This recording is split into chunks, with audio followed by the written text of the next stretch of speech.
तो लास्ट में हमने देखा था कि एटॉमिक साइज का, एंथैल्पी ऑफ एटमाइजेशन का और डेंसिटी का ट्रेंड क्या रहेगा डी एंड एफ ब्लॉक में। उनमें से हमने डी में पढ़ा था, एफ में नहीं पढ़ा था। ठीक है, हम जब बात डी की करते हैं तो डी में नंबर ऑफ शेल्स जो है, मतलब 4 सीरीज आते हैं, 3D, 4D, 5D and 6D। इनमें से हमको 6D के बारे में तो कभी नहीं पढ़ना है। क्यों नहीं पढ़ना है, इसका रीजन आपको पता होगा, क्योंकि वो जो होता है वो इनकम्प्लीट होता है, और जो इनकम्प्लीट रहेगा वो हमारे किसी काम का नहीं है, और इसीलिए हम उनके बारे में नहीं पढ़ते हैं।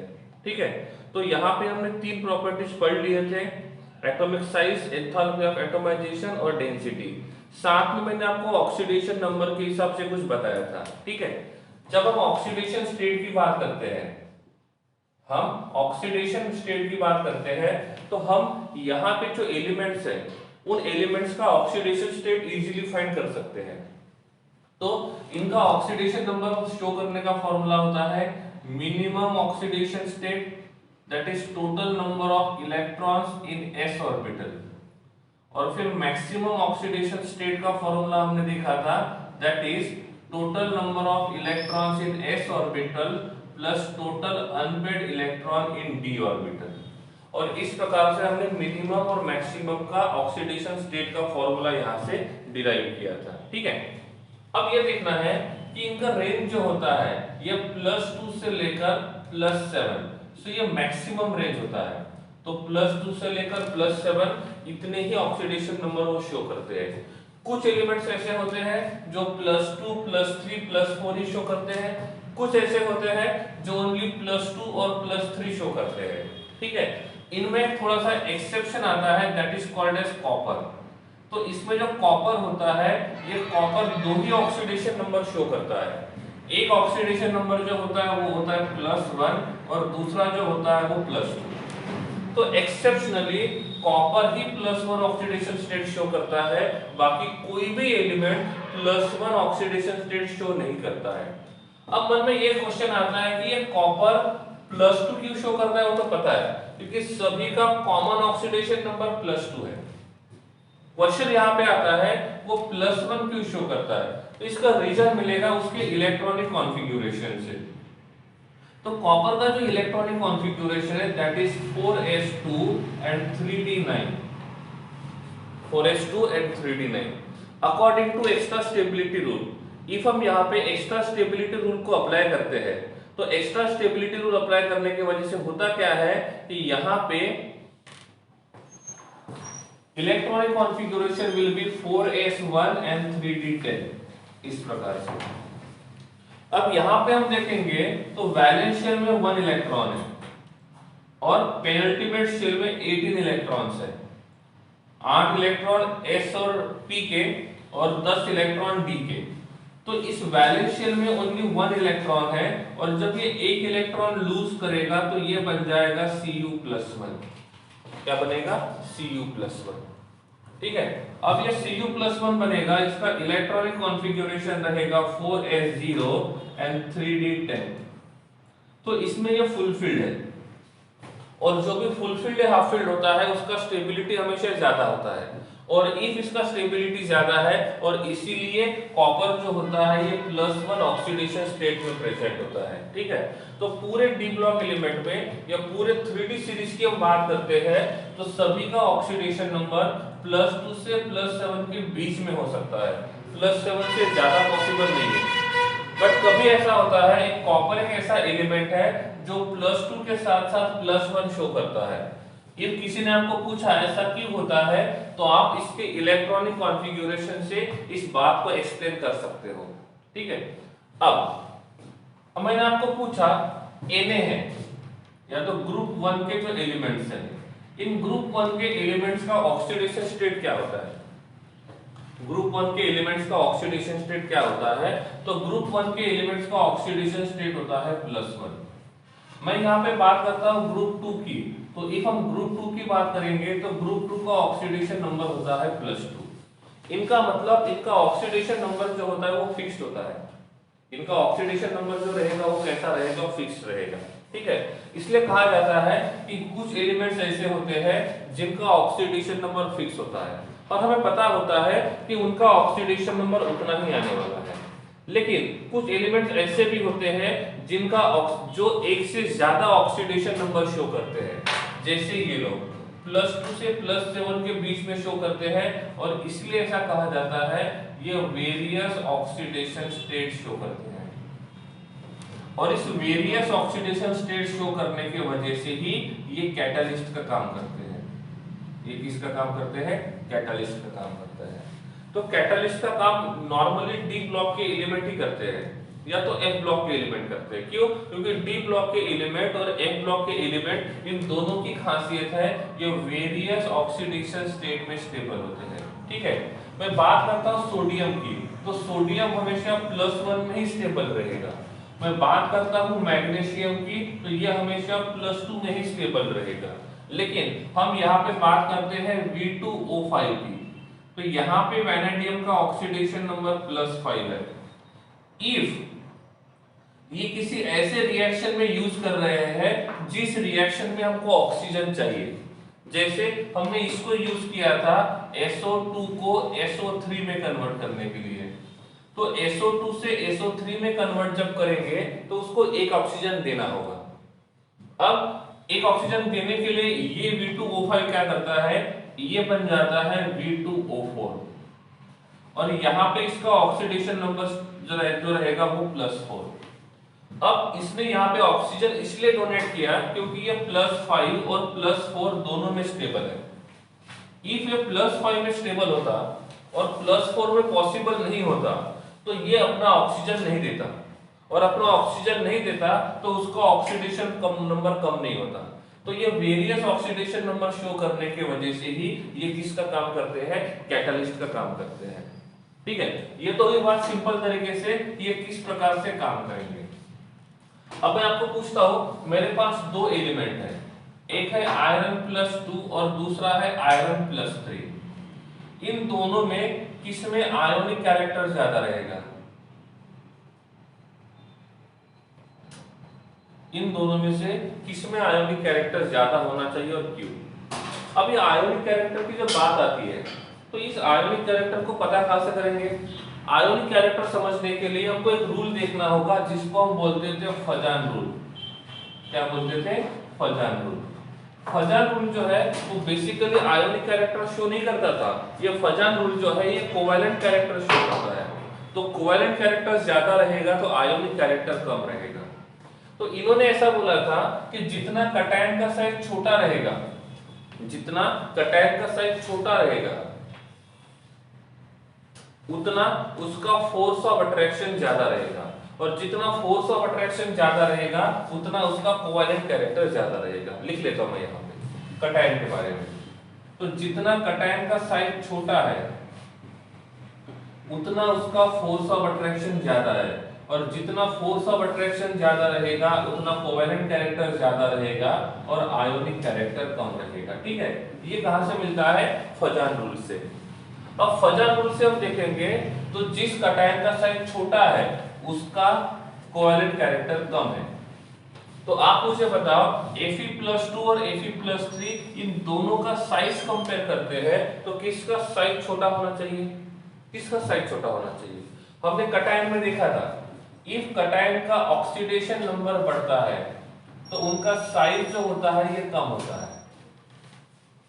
सही है, दोनों बातें ऐसे है। ठीक है, तो जितना ऑक्सीडेशन नंबर बढ़ेगा उतना साइज कम होगा। तो साइज के हिसाब से जाते हैं तो Fe+3 का साइज छोटा है और Fe+2 का साइज बड़ा है। देखो हम इसको देखते हैं तो Fe+3 का साइज छोटा है, तो जिसका साइज छोटा रहेगा उसका कोवैलेंट कैरेक्टर कम रहेगा। जिसका साइज छोटा रहेगा उसका कोवैलेंट कैरेक्टर कम रहेगा। तो यहाँ पे कोवैलेंट कैरेक्टर नहीं, सॉरी आयोनिक कैरेक्टर, जिसका साइज छोटा रहेगा उसका आयोनिक कैरेक्टर कम रहेगा। तो क्या मैं यहाँ पे लिख सकता हूँ ऑक्सीडेशन नंबर बढ़ता है तो आयोनिक कैरेक्टर बढ़ता है या कम होता है? आयोनिक कैरेक्टर, ऑक्सीडेशन नंबर का और आयोनिक कैरेक्टर का रिलेशन क्या होगा? एक ऑक्सीडेशन नंबर बढ़ाते हैं तो आयोनिक कैरेक्टर जो रहेगा वो कम हो जाएगा। ठीक है, तो इस प्रकार से हम यहाँ पे भी ये देख सकते हैं। अब आप पूछोगे सर बीच में कहां से आ गया? ये बीच में नहीं आया, इसके ऊपर क्वेश्चन आता है। क्वेश्चन ये पूछा जाता है आपके पास Fe,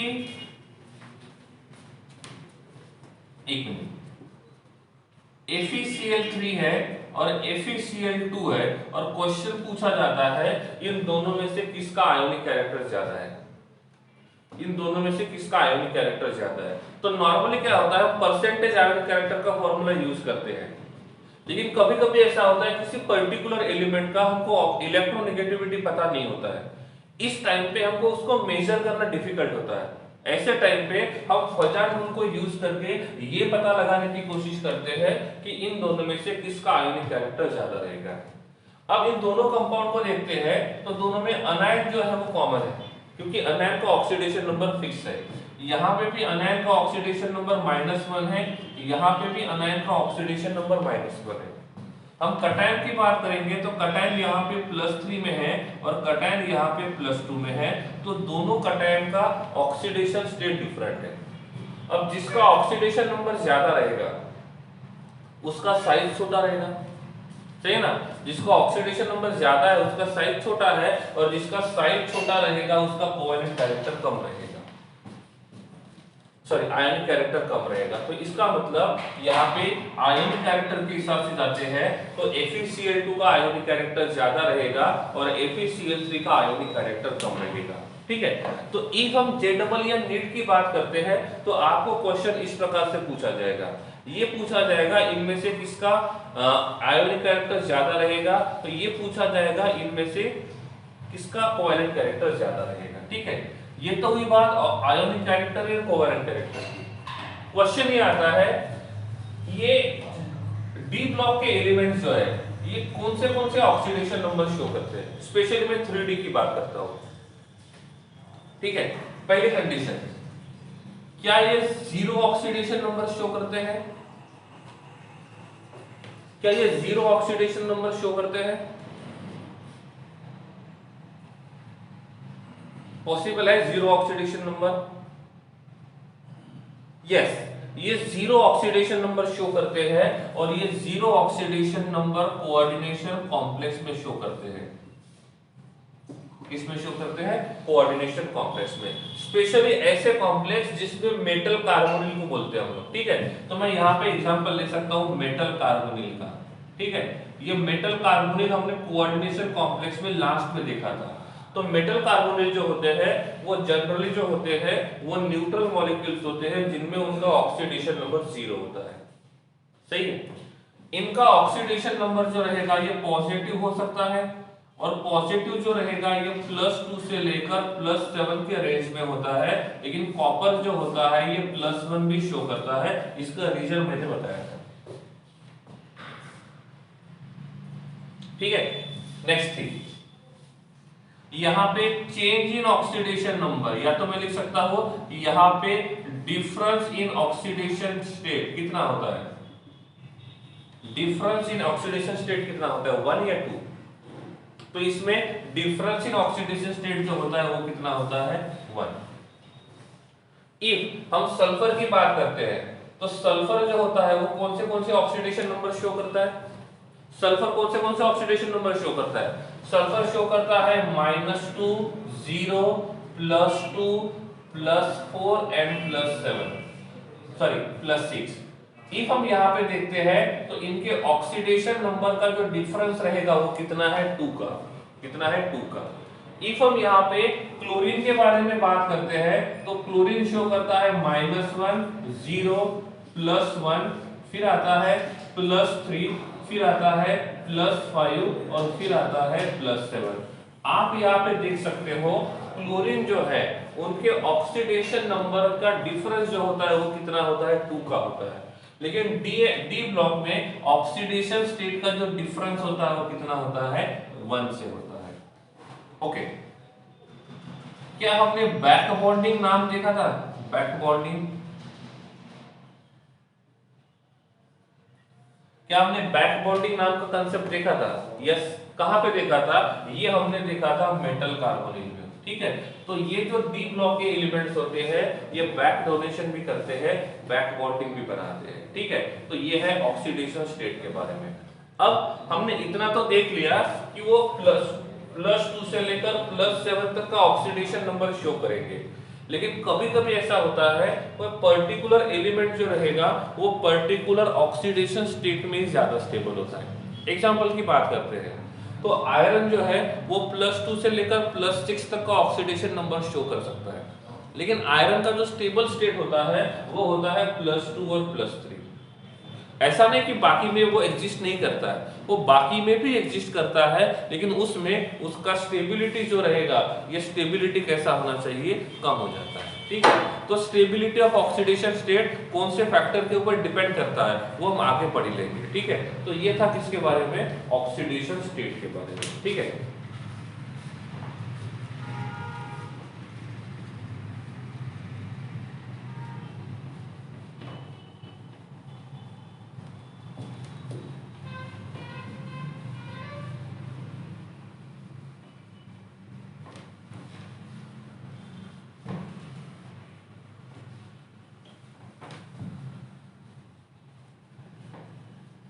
और ऑक्सीडेशन स्टेट का स्टेबिलिटी जो होता है वो वेरियस फैक्टर के ऊपर डिपेंड भी होता है, ठीक है। नेक्स्ट में बात करता हूं melting point and boiling point. Next में बात करता हूं melting point and boiling point. तो डी एंड ए ब्लॉक के लिए एक बात फिक्स्ड है, इसमें ऐसा कहा जाता है melting point is directly proportional to number of unpaired electron. क्या कहा जाता है, directly proportional to number of unpaired electron, ठीक है।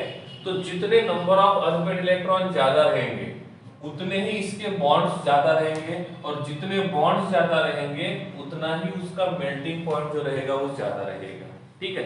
तो कल मैंने आपको बताया था कि आप इलेक्ट्रॉन्स काउंट कर सकते हो, number of unpaired electrons. If हम नंबर ऑफ अनपेयर्ड इलेक्ट्रॉन्स की बात करते हैं, ठीक है, तो हमारे पास जो एलिमेंट है कौन से हैं, हमारे पास है, यहाँ पे नाम ही लिख देते हैं। हमारे पास जो एलिमेंट है वो है scandium, titanium, vanadium, chromium, manganese, iron, cobalt, nickel, copper और जिंक, ठीक है। तो ये हमारे 10 एलिमेंट है। इफ 10 के 10 एलिमेंट के अनपेयर्ड इलेक्ट्रॉन काउंट करते हैं तो स्कैंडियम के पास 1 होता है, टिटेनियम के पास 2, वैनेडियम के पास 3, क्रोमियम के पास 4, एमएन के पास 5, इसके पास 4, फिर 3, फिर 2, फिर 1 और इसके पास 0, ठीक है। तो ये है नंबर ऑफ अनपेयर्ड इलेक्ट्रॉन। तो इसमें ऐसा हो रहा है धीरे धीरे नंबर ऑफ अनपेयर्ड इलेक्ट्रॉन बढ़ते हैं।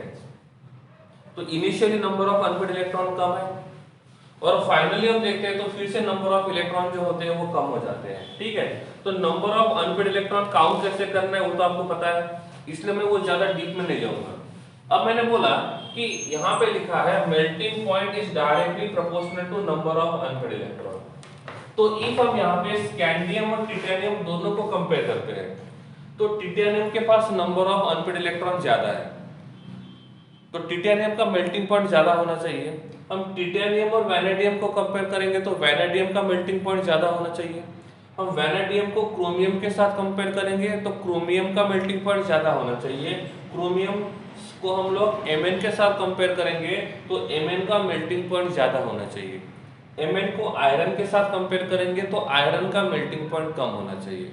अब आयरन का मेल्टिंग पॉइंट कम क्यों हुआ, क्योंकि Mn के पास नंबर ऑफ अनपेयर्ड इलेक्ट्रॉन 5 है और आयरन के पास नंबर ऑफ अनपेयर्ड इलेक्ट्रॉन 4 है। तो अब धीरे धीरे नंबर ऑफ अनपेयर्ड इलेक्ट्रॉन कम हो जाएंगे, और जब नंबर ऑफ अनपेयर्ड इलेक्ट्रॉन कम हो जाएंगे तो इसके वजह से क्या होगा, उनका मेल्टिंग पॉइंट बॉइलिंग पॉइंट कम हो जाएगा। तो इनडायरेक्टली आपको यही मान के चलना है कि melting point and boiling point is directly proportional to unpaired electron of d orbital. Okay, unpaired electron of d orbital लिख देते हैं।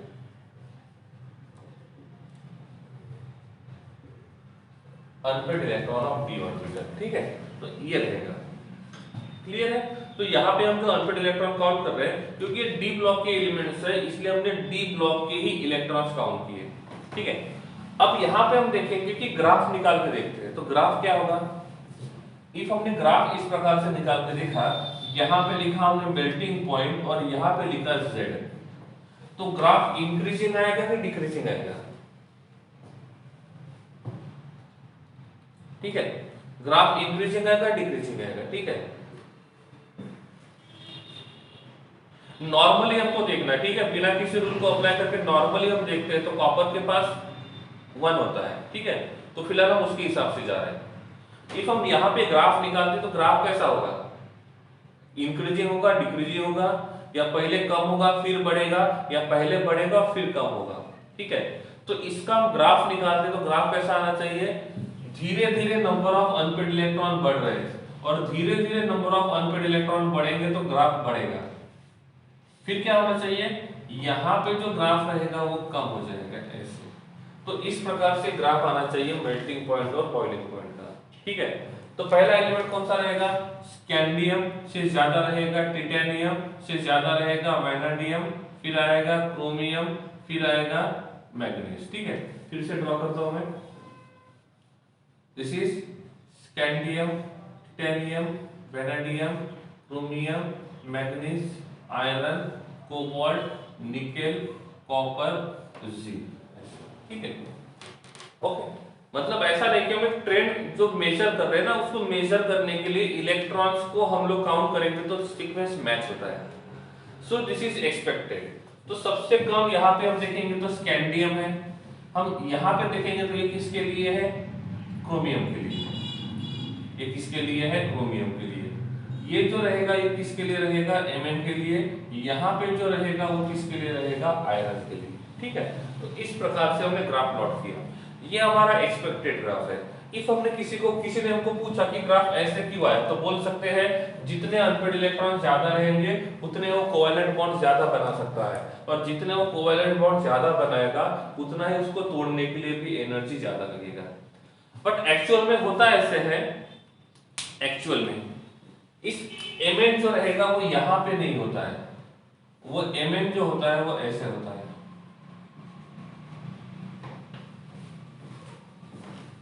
ठीक है, तो ये था हमारा एक्सपेक्टेड वर्क, लेकिन रियल में ऐसा होता है Mn का जो ग्राफ होता है वो क्रोमियम और आयरन के ऊपर होने के बजाय उसका पोजीशन नीचे होता है।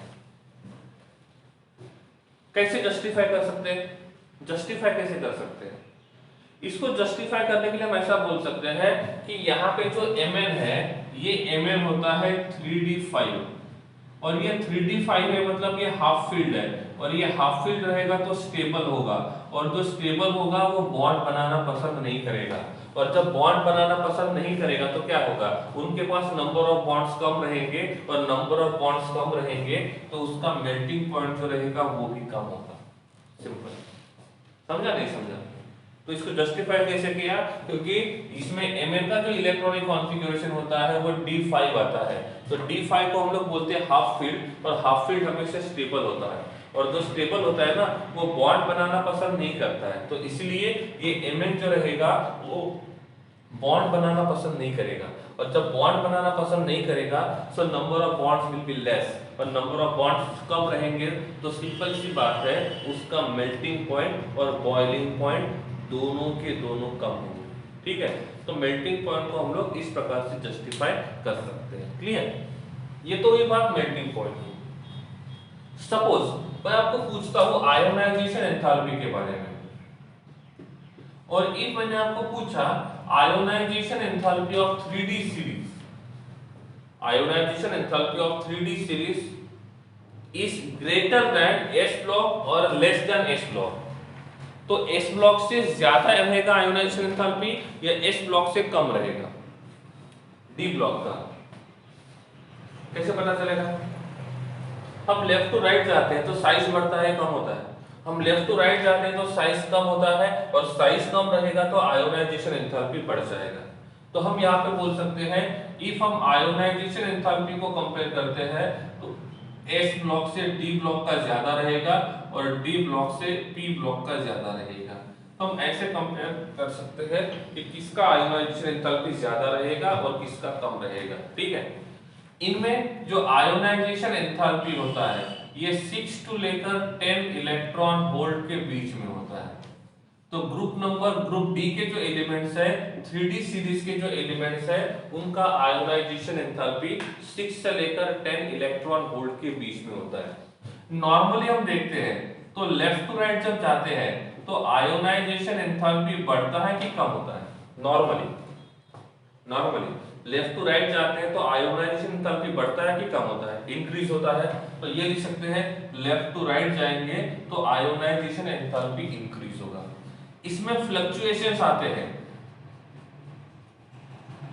लेकिन ये फ्लक्चुएशन जो होते हैं ये बहुत स्मॉल होते हैं और इसीलिए हम इनकी तरफ ध्यान नहीं दे रहे। ठीक है, तो लेफ्ट टू राइट जब जाएंगे आप टेबल में देखोगे तो उनका आयोनाइजेशन एंथैल्पी बढ़ रहा है, और जब आयोनाइजेशन एंथैल्पी बढ़ेगा तो सिंपल सी बात है उसमें थोड़े फ्लक्चुएशंस आ रहे हैं।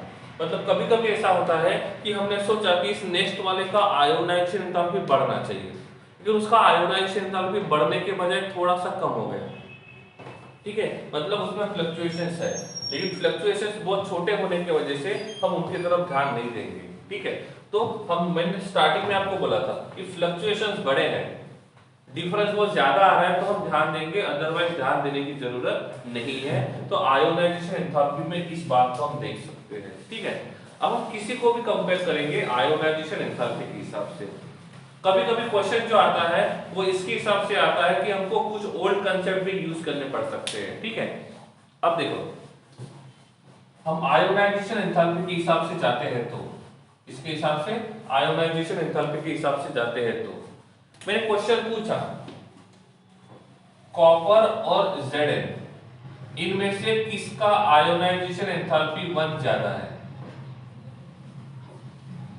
क्वेश्चन मेरा है कॉपर और जिंक इनमें से किसका आयोनाइजेशन एंथैल्पी 1 ज्यादा है, और क्यों का रीजन पता होना चाहिए, कंसेप्ट क्लियर होना चाहिए कि क्यों आ रहा है।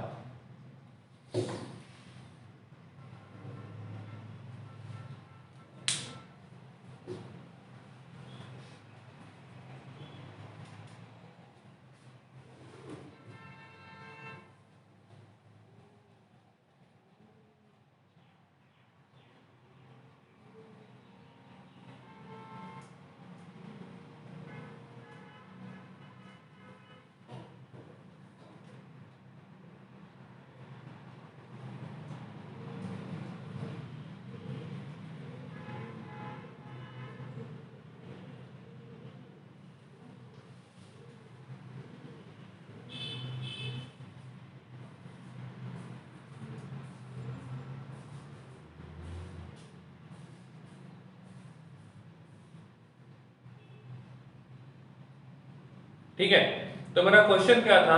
मेरा क्वेश्चन ये था कॉपर और Zn में से किसका आयोनाइजेशन एंथैल्पी ज्यादा होना चाहिए। ठीक है, देखो इफ मैं आपको हमें बोलता हूं, एक लाइन बोला मैंने, लेफ्ट टू राइट जाते हैं तो आयोनाइजेशन एंथैल्पी बढ़ेगा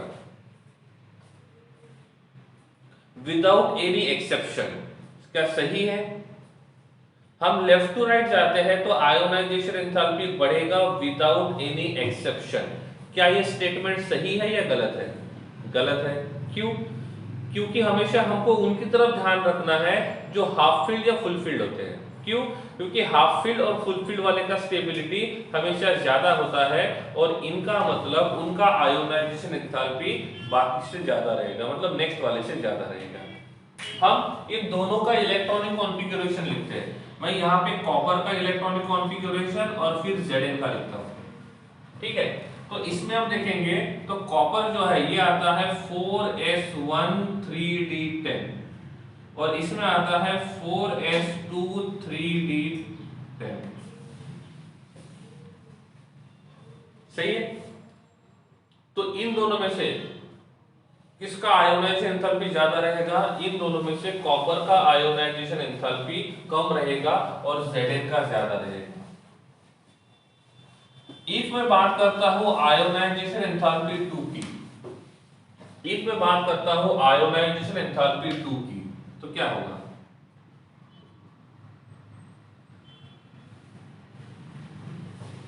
किसका ज्यादा रहेगा?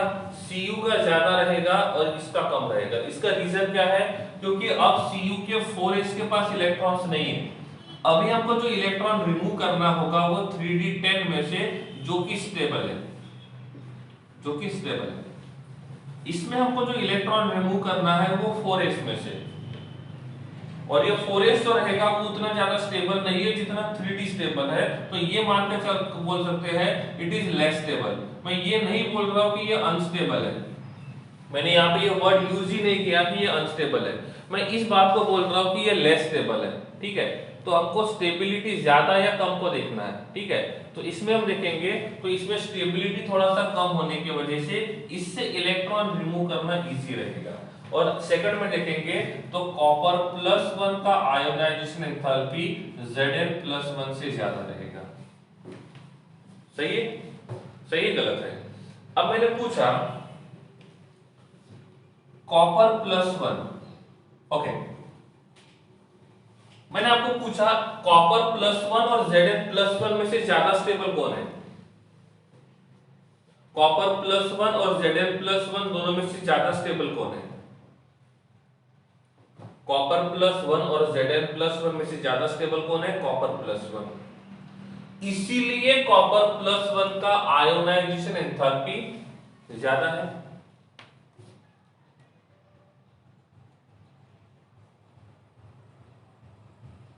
सही है, सही है ना? तो आयोनाइजेशन एंथैल्पी ज्यादा है किसका? कॉपर +1 का। तो कॉपर +1 का ज्यादा क्यों, इसका रीजन हमने यहां देख लिया। ठीक है, तो इस प्रकार से हम किसी का भी आयोनाइजेशन एंथैल्पी देख सकते हैं। अब मैंने पूछा मेरे पास कॉपर +2 है और यहां पे Zn+2 है, तो ये बन जाएगा 3d9 और ये बन जाएगा 3d10। अब देखोगे आप लोग तो क्या होगा, एक रहेगा स्टेबल और दूसरा रहेगा लेस स्टेबल, तो Zn+2 का ज्यादा होगा और Cu+2 का कम होगा। ठीक है, तो इस प्रकार से हम ये देख सकते हैं इसका आयोनाइजेशन एंथैल्पी ज्यादा रहेगा। ठीक है,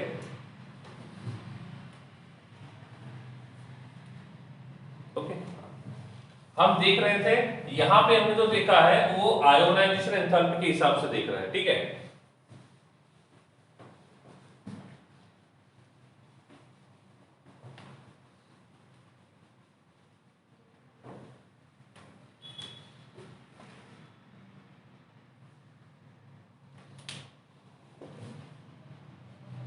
ZnCl2 और CuCl2 which is more stable?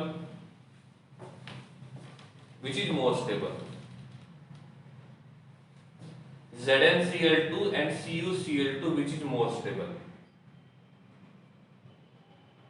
कैसे, कैसे, कैसे? Zn से Zn+2 बना, Zn से Zn+2 बना और कॉपर से कॉपर +2 बना, कॉपर से कॉपर +2 बना। तो Zn से Zn+2 बनने के लिए इसने 2 इलेक्ट्रॉन लूज किए, कॉपर से कॉपर +2 बनने के लिए भी 2 इलेक्ट्रॉन इसने लूज किए। इन दोनों में से कौन इलेक्ट्रॉन इजीली लूज करना पसंद करेगा? इन दोनों में से कौन इलेक्ट्रॉन इजीली लूज करना पसंद करेगा? इफ हम इसका इलेक्ट्रॉनिक कॉन्फ़िगरेशन देखेंगे तो ये क्या होना चाहिए? ये क्या होना चाहिए? ये होना चाहिए 4s2 3d10, ये होना चाहिए 4s1 3d10। इफ ये 2 इलेक्ट्रॉन लूज करता है तो क्या होगा? स्टेबल बन जाएगा। इफ ये Zn 2 इलेक्ट्रॉन लूज करता है तो वो स्टेबल बन जाएगा। डायरेक्टली बात करता हूं मैं, ठीक है? इफ ये Zn 2 इलेक्ट्रॉन लूज करके Zn+2 बनेगा तो वो फुलफिल बन जाएगा, उसका स्टेबिलिटी बढ़ जाएगा।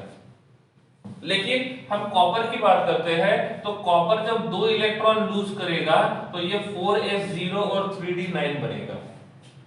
तो अब देखते हैं इलेक्ट्रॉन लूज करने का और स्टेबिलिटी का रिलेशन क्या है। इलेक्ट्रॉन लूज करने का और स्टेबिलिटी का रिलेशन क्या है? तो यहाँ पे ये 2 इलेक्ट्रॉन लूज करने से स्टेबल बन रहा है, यहाँ पे ये 2 इलेक्ट्रॉन लूज करने से अनस्टेबल बनेगा। तो बाद में ये बनेगा 4s0 3d10, बाद में ये बनेगा 4s0 3d9। दोनों में फर्क है, दोनों में फर्क है। इसमें ये स्टेबल बन रहा है, इसमें ये अनस्टेबल बन रहा है। तो जो स्टेबल बन रहा है वो इजीली इलेक्ट्रॉन लूज करेगा, या जो अनस्टेबल बन रहा है वो इजीली इलेक्ट्रॉन लूज करेगा। जो स्टेबल बन रहा है वो इजीली इलेक्ट्रॉन लूज करेगा, या जो अनस्टेबल बन रहा है वो इजीली इलेक्ट्रॉन लूज करेगा। तो जो स्टेबल बन रहा है वो, ठीक है। तो इनमें ज्यादा स्टेबल कौन बन रहा है? Zn+2। क्यों? क्योंकि वो इलेक्ट्रॉन को इजीली लूज करेगा। अब मैंने आपको पूछा इफ आपको इलेक्ट्रॉन लेने हैं तो आप किससे इलेक्ट्रॉन इजीली ले सकते हो? क्योंकि ये इलेक्ट्रॉन लूज करना चाहते हैं ना, तो ये इलेक्ट्रॉन बेचने के लिए तैयार है। अब आपको इलेक्ट्रॉन खरीदने हैं तो आप इजीली कम पैसे में इलेक्ट्रॉन कहां से खरीद सकते हो? आप कहां से खरीद सकते हो? Zn+2 से, Zn से सॉरी। तो आप इजीली इलेक्ट्रॉन Zn से खरीद सकते हो। क्यों? क्योंकि Zn 2 इलेक्ट्रॉन लूज करके स्टेबल बनना चाहता है। तो ये मान के चल सकते हैं कि इफ हम आयोनाइजेशन एंथैल्पी 1 और आयोनाइजेशन एंथैल्पी 2 दोनों का कॉम्बिनेशन देखेंगे, दोनों का कॉम्बिनेशन, तो इन दोनों का कॉम्बिनेशन आता है x, और यहां पे आता है ionization enthalpy 1 plus ionization enthalpy 2 equals to y। तो x और y में से कौन सा वैल्यू कम होना चाहिए? मतलब ये दो इलेक्ट्रॉन आपको कम प्राइस में देंगे, ये दो इलेक्ट्रॉन आपको ज्यादा प्राइस में देंगे। तो इसका मतलब यहाँ पे x का वैल्यू कम होना चाहिए और y का वैल्यू ज्यादा होना चाहिए। समझ में आ रहा है? बात समझे मेरी? देखो हम यहाँ पे दोनों को कंबाइन कर रहे हैं। इसमें भी आइए मतलब फर्स्ट और सेकंड को कंबाइन किया है, इसमें भी हम फर्स्ट और सेकंड की कंबाइन कर रहे हैं, ठीक है। तो इसका मतलब आपको ये दो इलेक्ट्रॉन कम पैसे में मिलेंगे। आपको यहां से खरीदना है तो आपको उसके लिए ज्यादा पैसे देना पड़ रहा है। हम यहाँ पे ओनली 1 की बात नहीं कर रहे, या तो हम ओनली 2 की बात नहीं कर रहे, हम दोनों की बात कर रहे हैं, हम दोनों की बात कर रहे हैं, ठीक है। तो इसका मतलब यहाँ पे इन आयोनाइजेशन एंथैल्पी का सम कम होना चाहिए और इस आयोनाइजेशन एंथैल्पी का सम ज्यादा होना चाहिए। तो जब आयोनाइजेशन एंथैल्पी का सम कम है, इसका मतलब वो आपको इलेक्ट्रॉन इजीली देगा। और वो इलेक्ट्रॉन इजीली क्यों दे रहा है? क्योंकि वो स्टेबल बन रहा है। तो यहां से एक बात लिख सकता हूं मैं, आयोनाइजेशन एंथैल्पी कम होता है, इसका मतलब वो ऑक्सीडेशन स्टेट जो रहेगा वो कैसा रहेगा? स्टेबल रहेगा। और इफ वो ऑक्सीडेशन स्टेट स्टेबल रहेगा तो उसका कंपाउंड जो रहेगा वो कंपाउंड भी कैसा होना चाहिए? स्टेबल होना चाहिए। ये लाइन समझ में आ गई? ये जो लाइन मैंने यहाँ पे लिखा था वो समझ में आ गई है? तो आयोनाइजेशन एंथैल्पी जितना कम होगा, ये वाला, इफ हम दो की बात करते हैं तो दोनों के बीच का डिफरेंस तो जितना कम होगा उतना ही वो इलेक्ट्रॉन इजीली लूज करेगा, उतना ही वो इलेक्ट्रॉन इजीली लूज करेगा। और जितना इजीली इलेक्ट्रॉन लूज कर रहा है वो क्यों कर रहा है? क्योंकि उसका स्टेबिलिटी बढ़ रहा है, क्योंकि उसका स्टेबिलिटी बढ़ रहा है। और जब उस पर्टिकुलर मेटल का, पर्टिकुलर एलिमेंट का ऑक्सीडेशन स्टेट स्टेबल रहेगा तो वो कंपाउंड भी स्टेबल रहेगा, वो कंपाउंड भी स्टेबल रहेगा। तो मैं आपको यूज करता हूं, पूछता हूं ZnCl2 और CuCl2 में से कौन ज्यादा स्टेबल है, तो आप इसके स्टेबिलिटी को आयोनाइजेशन एंथैल्पी के और ऑक्सीडेशन नंबर के स्टेबिलिटी के साथ कंपेयर कर सकते हो। समझ रहे हैं? नहीं समझ रहे हैं? क्लियर है ना? ओके है?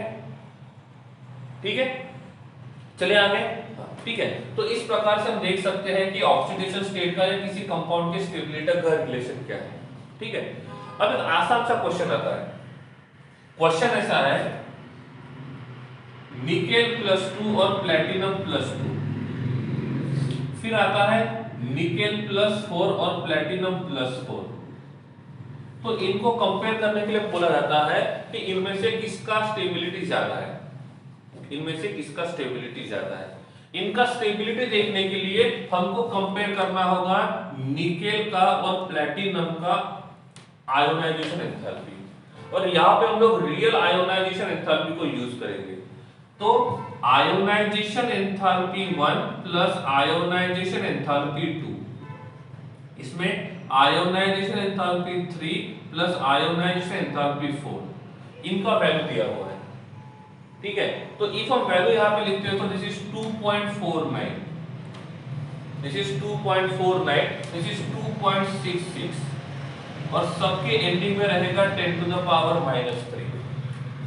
सॉरी +3, 10⁻³ किलो जूल पर मोल। ठीक है, तो ये सबके एंडिंग में इतना रहेगा मल्टीप्लाइड बाय 10⁻³ किलो जूल पर मोल, लेकिन उसको हमेशा लिखूंगा नहीं। ठीक है, तो फर्स्ट और सेकंड इतना है। हम थर्ड और फोर्थ को देखेंगे तो 8.80 और यहाँ पे जो रहेगा वो रहेगा 6.70। ठीक है, तो ये निकेल का 1 और 2 का एंथैल्पी है। इसका मतलब निकेल से निकेल +2 बनाने के लिए या निकेल से निकेल +1 बनाने के लिए इतना एनर्जी लगेगा। ये 1 + 2 है, तो निकेल से निकेल +1 बनाने के लिए या निकेल से निकेल +2 बनाने के लिए ये एनर्जी किसके लिए लगेगा? निकेल से निकेल +2 बनाने के लिए। ठीक है, तो ये मान के चलते हैं कि निकेल से निकेल +2 बना रहे हैं और प्लैटिनम से प्लैटिनम +2 बना रहे हैं, तो इनमें से किसके लिए ज्यादा एनर्जी खर्च करना पड़ रहा है? किसके लिए ज्यादा एनर्जी खर्च करना पड़ रहा है? प्लैटिनम के लिए। मतलब प्लैटिनम को हम प्लैटिनम से प्लैटिनम +2 में जाना है, तो इसके लिए उसको ज्यादा एनर्जी देना होगा। मतलब प्लैटिनम से प्लैटिनम को +2 पे लेके जाना है, तो उसके लिए ज्यादा आयोनाइजेशन एंथैल्पी होगा, लेकिन निकेल का आयोनाइजेशन एंथैल्पी कम है। इसका मतलब इन दोनों में से कौन इलेक्ट्रॉन इजीली लूज करना पसंद करेगा? इन दोनों में से कौन इलेक्ट्रॉन इजीली लूज करना पसंद करेगा? कौन करेगा? निकेल। क्यों? क्योंकि निकेल का आयोनाइजेशन एंथैल्पी कम है, तो जिसका आयोनाइजेशन एंथैल्पी कम होता है वो इलेक्ट्रॉन को इजीली क्या करेगा? लूज करेगा। ठीक है, तो निकेल +2 और प्लैटिनम +2 में से किसका स्टेबिलिटी ज्यादा है? निकेल +2 और प्लैटिनम +2 में से किसका स्टेबिलिटी ज्यादा होना चाहिए? किसका स्टेबिलिटी ज्यादा होना चाहिए? निकेल +2 का स्टेबिलिटी ज्यादा होना चाहिए। क्या ये बात समझ में आ गई?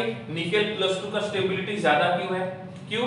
क्योंकि निकेल से निकेल +2 बनने के लिए उसको कम आयोनाइजेशन एंथैल्पी चाहिए, लेकिन प्लैटिनम को प्लैटिनम +2 में कन्वर्ट करने के लिए जो आयोनाइजेशन एंथैल्पी है वो ज्यादा है। तो जिसका आयोनाइजेशन एंथैल्पी कम होता है वो इजीली इलेक्ट्रॉन देगा, और इजीली इलेक्ट्रॉन देगा तो वो ज्यादा स्टेबल होगा। तो निकेल +2 प्लैटिनम +2 से ज्यादा स्टेबल है। अब मुझे यहाँ पे ढूंढना है निकेल +4 और प्लैटिनम +4 के लिए, तो कौन से वैल्यू को कंबाइन करेंगे? पहले या दूसरे? किसको कंपेयर करेंगे? फर्स्ट को या सेकंड को? First value second value? First को भी नहीं करेंगे, सेकंड को भी नहीं करेंगे। सेकंड वाला I3 और I4 है, सेकंड वाला I3 और I4 है। हमको 0 से 4 करना है, हमको 0 से 4 करना है, तो हमको इन दोनों को प्लस करना होगा ताकि IE1 से लेकर IE4 का वैल्यू हमको मिलेगा। समझे नहीं समझे? ठीक है, इसलिए मैंने आपको पहले पूछा था कि हम यूज कौन सा करेंगे? हम दोनों का एडिशन करेंगे, तब जाके हमको 0 से +4 के लिए मिलेगा। इफ हम इनका एडिशन करते हैं तो कितना आएगा? 11.29 एंडिंग में 10⁻³ किलो जूल पर मोल है। इसका एडिशन करेंगे तो दैट इज 9.36। ठीक है, तो हम यहां पे देख रहे हैं निकेल से निकेल +4 और प्लैटिनम से प्लैटिनम +4। सही है, प्लैटिनम से प्लैटिनम +4। तो इनमें से कौन इलेक्ट्रॉन इजीली लूज करना पसंद करेगा? कौन इजीली इलेक्ट्रॉन लूज करना पसंद करेगा? प्लैटिनम। और जब प्लैटिनम इजीली इलेक्ट्रॉन लूज करना पसंद करेगा, इसका मतलब प्लैटिनम का स्टेबिलिटी ज्यादा होना चाहिए। सही है ना? तो +2 की बात करते हैं तो निकेल ज्यादा स्टेबल है, लेकिन +4 की बात करते हैं तो प्लैटिनम ज्यादा स्टेबल है। अरे समझा नहीं समझा?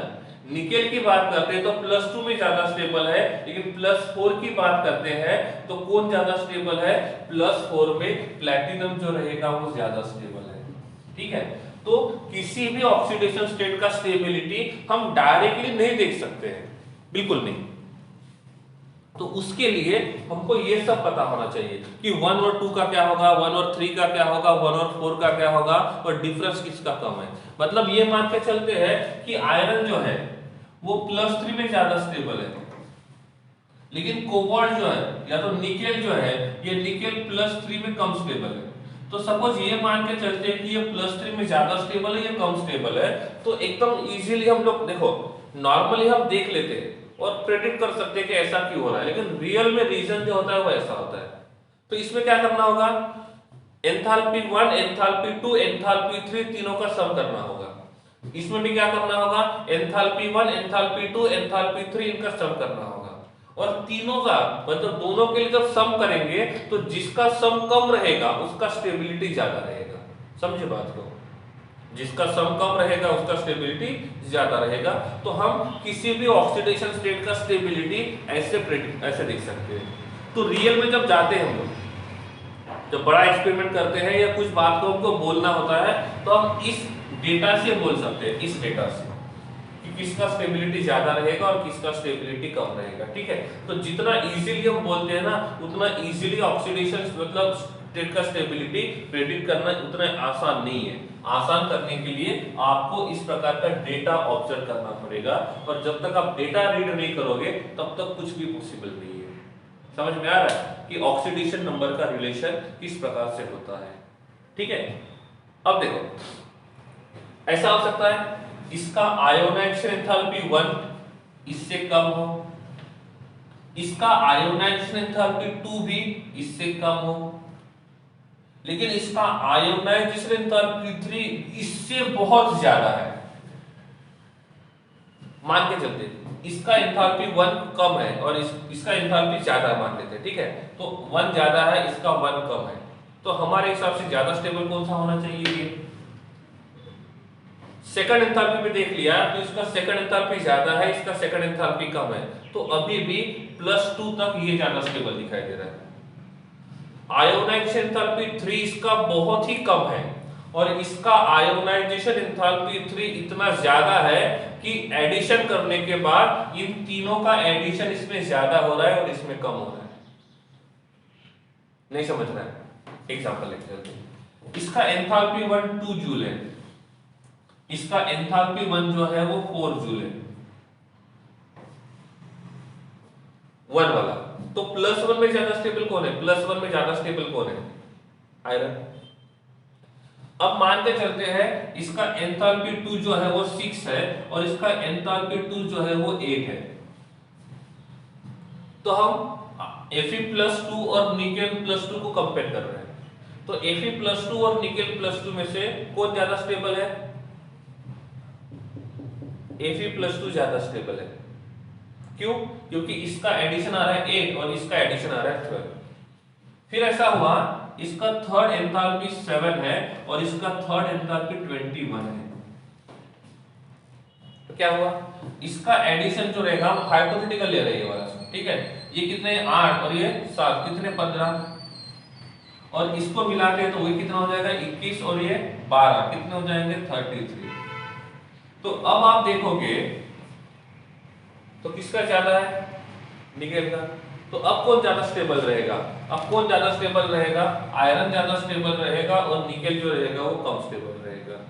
इफ हम इस वैल्यू को उल्टा करते हैं, यहाँ पे लिख दिया मैंने 21 और यहाँ पे लिख दिया मैंने 7, तो अभी तक कौन बाजी मार रहा था, Fe, लेकिन अब कौन बाजी मारेगा, अब कौन ज्यादा स्टेबल रहेगा, Fe ज्यादा स्टेबल नहीं रहेगा। अब एडिशन करना होगा, तो एडिशन करने के हिसाब से देखेंगे तो निकेल +3 का स्टेबिलिटी Fe+3 से ज्यादा है। ठीक है, तो जरूरी नहीं है कि 1 में ये स्टेबल है, 2 में ये स्टेबल है तो 3 में भी यही होना चाहिए, उल्टा भी हो सकता है। ये डिपेंड करता है उनके एग्जैक्टली डेटा के ऊपर, इसके आयोनाइजेशन एंथैल्पी का डेटा। ठीक है, और जब आप आयोनाइजेशन एंथैल्पी का डेटा हमने देखा था तो उसका ट्रेंड जो था वो रेगुलर था, बीच में थोड़ा बहुत फ्लक्चुएशंस आ रहे थे। ठीक है, क्योंकि हमने आयोनाइजेशन एंथैल्पी का ट्रेंड ऑलरेडी देख लिया था।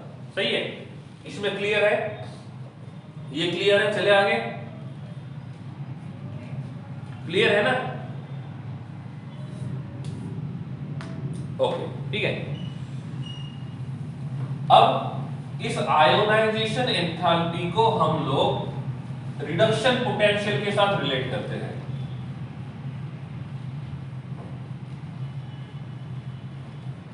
अब देखो, निकेल से निकेल +2 और प्लेटिनम से प्लेटिनम +2 दोनों में से कौन इजीली हो रहा है?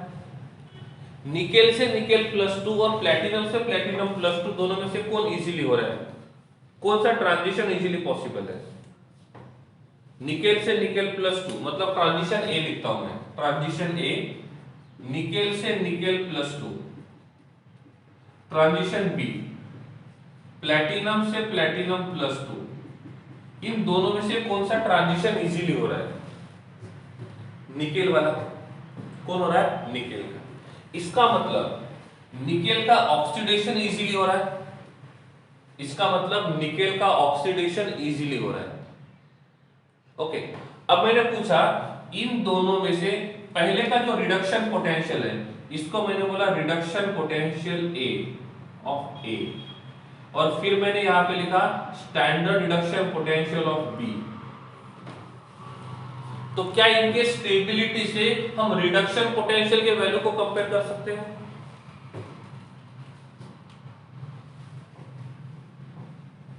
कैसे? किसका रिडक्शन पोटेंशियल का वैल्यू ज्यादा रहेगा? किसका रिडक्शन पोटेंशियल का वैल्यू ज्यादा रहेगा, ए का या बी का? कैसे? क्योंकि इन दोनों में से इसका ऑक्सीडेशन हो रहा है, और जिसका ऑक्सीडेशन हो रहा है उसका रिडक्शन पोटेंशियल कम होना चाहिए। समझे बात को? जिसका ऑक्सीडेशन हो रहा है उसका रिडक्शन पोटेंशियल कम होना चाहिए।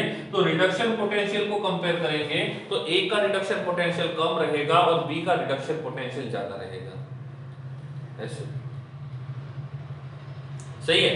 अब इसी बात को मैं यहां पे सी और डी के लिए लेता हूं। मैं सी में लिखता हूं निकेल से निकेल +4, और यहां पे लिखता हूं मैं प्लेटिनम से प्लेटिनम +4।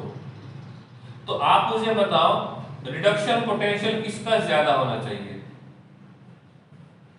सी का ज्यादा होना चाहिए या डी का ज्यादा होना चाहिए? रिडक्शन पोटेंशियल किसका ज्यादा होना चाहिए, सी का या डी का? क्यों ज्यादा होना चाहिए? क्यों? क्योंकि प्लेटिनम +4 का स्टेबिलिटी ज्यादा है, तो प्लेटिनम से प्लेटिनम +4 इजीली होगा, निकेल से निकेल +4 इजीली नहीं होगा। मतलब प्लेटिनम का ऑक्सीडेशन इजीली हो रहा है, इसका मतलब इसका रिडक्शन पोटेंशियल कम होना चाहिए और इसका रिडक्शन पोटेंशियल ज्यादा होना चाहिए। सही है। तो जैसे आयोनाइजेशन एंथैल्पी हम डायरेक्टली प्रेडिक्ट नहीं कर सकते हैं विदाउट एक्सपेरिमेंटल डेटा, वैसे ही हम रिडक्शन पोटेंशियल के वैल्यू को भी डायरेक्टली प्रेडिक्ट नहीं कर सकते हैं। मतलब इनडायरेक्टली हम ये बोल सकते हैं, इफ मैं ये बोलता हूं कि आयोनाइजेशन एंथैल्पी और रिडक्शन पोटेंशियल दोनों का डायरेक्ट रिलेशन है, तो क्या सही है गलत है? मैंने स्टेटमेंट बोल दिया कि रिडक्शन पोटेंशियल का वैल्यू और आयोनाइजेशन एंथैल्पी का वैल्यू का डायरेक्ट रिलेशन है, मतलब अभी तक तो वही लग रहा है, तो क्या वो सही है गलत है? सही है गलत है? बोल सकते क्यों? क्योंकि यहां पे हमने ये जो डेटा फाइंड किया था ये आयोनाइजेशन एंथैल्पी के हिसाब से, और ये जो डेटा यहाँ पे रिडक्शन पोटेंशियल का फाइंड कर रहे हैं वो आयोनाइजेशन एंथैल्पी के हिसाब से देख रहे हैं। तो एक बात तो क्लियर है कि आयोनाइजेशन एंथैल्पी का और रिडक्शन पोटेंशियल का कुछ ना कुछ तो एक दूसरे के साथ कनेक्शन है, तभी जाके हम इजीली इस तरीके से इसको प्रेडिक्ट कर सकते हैं। ठीक है, तो होता ऐसे है नॉर्मली डेल्टा H हमको देखना है एंथैल्पी ऑफ रिएक्शन। कल मैंने बताया था शायद बॉन हैबर साइकिल के बारे में। इसके बारे में बॉन हैबर साइकिल। तो किसी भी रिएक्शन का जब हम रेट फाइंड करते हैं या किसी भी कंपाउंड को बनाते हैं तो डेल्टा H फाइंड करना होता है। तो डेल्टा H ऑफ सब्लिमेशन, पहली बार हम मेटल के हिसाब से जा रहे हैं। देखो हम यहाँ पे प्लेटिनम से प्लेटिनम +2 देख रहे हैं, हम निकेल से निकेल +2 देख रहे हैं, हम निकेल से निकेल +4 देख रहे हैं। तो यहाँ पे जो चेंज हम देख रहे हैं ना वो मेटल में देख रहे हैं, नॉन मेटल में नहीं। और जब मेटल में देखेंगे तो मैं यहाँ पे डेल्टा H का वैल्यू जो रहेगा वो मेटल के हिसाब से फाइंड करूंगा। तो अब मैंने बोला मेरे पास यहाँ पे मेटल है और मेटल से मुझे मेटल +N बनाना है। एग्जांपल के लिए मेरे पास प्लेटिनम है और प्लेटिनम से मुझे प्लेटिनम +2 बनाना है। तो किसी ने भी मुझे पूछा कि सर आप बोलो ये प्लेटिनम का स्टेट क्या है, तो कोई भी बोलेगा प्लेटिनम तो सॉलिड स्टेट में होता है। लेकिन किसी ने मुझे पूछा ये प्लेटिनम +2 में है तो ये कौन से स्टेट में होना चाहिए, एक्वस में। क्योंकि जब हमने रिडॉक्स रिएक्शन 11th में पढ़ा था तो मैंने आपको बोला था मेटल जब न्यूट्रल स्टेट में होता है तो सॉलिड स्टेट में, एक्सेप्शन है मर्क्यूरी जो लिक्विड स्टेट में होता है। तो एक्सेप्शन को थोड़ी देर बाजू में रखो। तो जितने भी मेटल है वो सॉलिड स्टेट में है। लेकिन जब ये मेटल से मेटल प्लस बनते हैं इलेक्ट्रॉन को लूज करके, जैसे हमने बोला था कॉपर से कॉपर +2 बनता है तो ब्लू कलर का इंटेंसिटी बढ़ता है, जिंक से जिंक +2 बनेगा तो कलर में कोई चेंज नहीं होता है, लेकिन कॉपर +2 से कॉपर बनता है तो ब्लू कलर का इंटेंसिटी घट जाता है ऐसे। तो इस प्रकार से हम यहाँ पे देखते हैं तो ये ऑक्सीडेशन स्टेट वाला जो मेटल है वो एक्वस स्टेट में है। कौन से स्टेट में, एक्वस स्टेट में। ठीक है, तो जब भी हम कन्वर्जन लिखते हैं तो ऐसा लिखते हैं। अब ये कन्वर्जन लिखा, इसका मतलब मैंने न्यूट्रल प्लेटिनम को +2 में लेके गया। तो पहले मुझे क्या करना पड़ेगा, इस प्लेटिनम को प्लेटिनम सॉलिड से प्लेटिनम लिक्विड बनाना पड़ेगा। प्लेटिनम लिक्विड से मतलब प्लेटिनम सॉलिड को मैंने प्लेटिनम लिक्विड बना दिया, मेल्ट करा दिया। प्लेटिनम लिक्विड को मैंने प्लेटिनम गैस में कन्वर्ट कर दिया। अब इस प्लेटिनम गैस में से क्या करूंगा, मैं इलेक्ट्रॉन लूज करूंगा तो यह प्लेटिनम बनेगा +n। डिपेंड करता है कि हमने कितने इलेक्ट्रॉन लूज किए, कितने इलेक्ट्रॉन लूज किए। ठीक है, सपोज हम एक इलेक्ट्रॉन लूज करेंगे तो लिखेंगे आयोनाइजेशन एंथैल्पी 1 और n नंबर ऑफ यूज करेंगे तो उसको लिखेंगे आयोनाइजेशन एंथैल्पी n। समझ रहे हैं ये बात, नहीं समझा? चलो प्लेटिनम से प्लेटिनम +2 के लिए देखना है तो क्या करेंगे, प्लेटिनम गैस से प्लेटिनम गैस +1 बनाएंगे तो ये बन जाएगा आयोनाइजेशन एंथैल्पी 1। प्लेटिनम +1 से प्लेटिनम +2 बनाया तो इसको बोलेंगे आयोनाइजेशन एंथैल्पी 2। और प्लेटिनम +2 जो गैसीय स्टेट में है उसको हमने प्लेटिनम +2 एक्वस स्टेट में कन्वर्ट कर दिया तो यहाँ पे आएगा एंथैल्पी ऑफ हाइड्रेशन। क्या आएगा, एंथैल्पी ऑफ हाइड्रेशन। अरे ये समझ रहा है नहीं समझ रहा, ये बॉर्न एवर साइकिल ये तो कल देखा था हमने। ठीक है, तो प्लेटिनम सॉलिड को लिक्विड में लेके आ गए, लिक्विड को गैस में लेके आ गए, गैस में से एक इलेक्ट्रॉन रिमूव किया, फिर दूसरा रिमूव किया और उसमें से हमने उसको वाटर में ऐड किया जिसको हमने हाइड्रेशन बोला। तो अब मुझे यहां से यहां तक जाने के लिए कितना खर्चा आ रहा है, डेल्टा H ऑफ रिएक्शन कितना है वो देखना है। तो डेल्टा H ऑफ रिएक्शन क्या होगा, एंथैल्पी ऑफ सब्लिमेशन यहां से यहां तक का, फिर रहेगा आयोनाइजेशन एंथैल्पी। अब ये आयोनाइजेशन एंथैल्पी कितना रहेगा ये डिपेंड करता है कि आप कितने में लेके जा रहे हो, +1 +2 +3 +4 उसके हिसाब से ये आएगा। प्लस लास्ट में आएगा एंथैल्पी ऑफ हाइड्रेशन,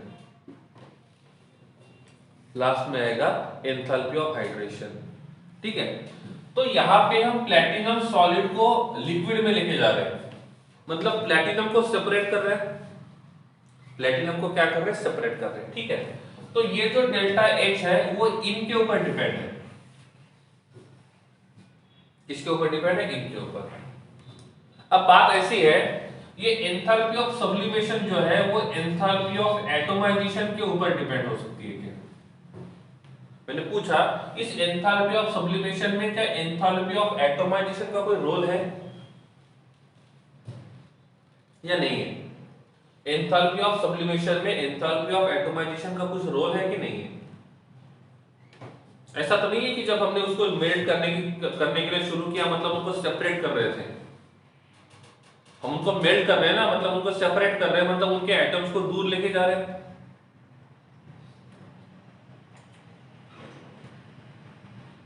ठीक है, तो हम ये बोल सकते हैं कि थोड़ा सा एंथैल्पी ऑफ एटोमाइजेशन यहाँ पे इंक्लूड हो सकता है। ठीक है, अब enthalpy of sublimation, ionisation enthalpy और एंथैल्पी ऑफ हाइड्रेशन, ये तीनों के ऊपर डेल्टा H का वैल्यू डिपेंड है। किस क्या पर है, डेल्टा H। ठीक है, और जितना डेल्टा H कम रहेगा उतना स्टेबिलिटी ऑफ प्लेटिनम से प्लेटिनम +2 ज्यादा रहेगा या कम रहेगा? मतलब प्लेटिनम से प्लेटिनम +2 में जाने के लिए ये जो खर्चा आ रहा है, जितना ये खर्चा कम रहेगा उतना उसके ऑक्सीडेशन स्टेट का स्टेबिलिटी ज्यादा रहेगा या कम रहेगा? क्वेश्चन समझ में आ रहा है? अरे यहां से यहां जाने के लिए खर्चा कितना आ रहा है वो देख रहा है। जिसके लिए खर्चा कम लग रहा है उसका स्टेबिलिटी ज्यादा है, उसका स्टेबिलिटी ज्यादा है, सही है। लेकिन टेबल में आयोनाइजेशन एंथैल्पी का ट्रेंड उतना ज्यादा रेगुलर नहीं है रेगुलर लेकिन थोड़ा फ्लक्चुएशन है। हाइड्रेशन एंथैल्पी टेबल में दी है, आप देख सकते हो, और इसमें थोड़ा सा एंथैल्पी ऑफ सब्लिमेशन का भी आता है। तो ये दोनों के दोनों जो है ना, इनके अंदर का जो ट्रेंड है वो इररेगुलर है। अब मैंने बोला कि डेल्टा एक्स 3 फैक्टर के ऊपर डिपेंड है और तीनों में से एक भी फैक्टर इररेगुलर है, तीन में से एक भी फैक्टर इररेगुलर है, तो change in delta H will be regular और इररेगुलर। तीन मेन फैक्टर के ऊपर डिपेंड है और मैंने बोला तीनों में से कोई एक फैक्टर जो है उसका चेंज जो है वो इररेगुलर है। तो डेल्टा एच का जो वैल्यू रहेगा वो कैसा रहेगा? इररेगुलर रहेगा। और इफ डेल्टा एच का चेंज इररेगुलर है तो उनका स्टेबिलिटी जो रहेगा वो इररेगुलर रहेगा। स्टेबिलिटी कितना? ऑक्सीडेशन स्टेट का। तो ऑक्सीडेशन स्टेट का जो स्टेबिलिटी रहेगा वो इररेगुलर रहेगा। मतलब किसी का +1 ज्यादा स्टेबल है तो किसी का +1 कम स्टेबल है। और इसीलिए इसमें जो इररेगुलरिटी आती है उसकी वजह से स्टेबिलिटी में इररेगुलरिटी है, और स्टेबिलिटी में इररेगुलरिटी होने की वजह से स्टैंडर्ड रिडक्शन पोटेंशियल में इररेगुलरिटी है।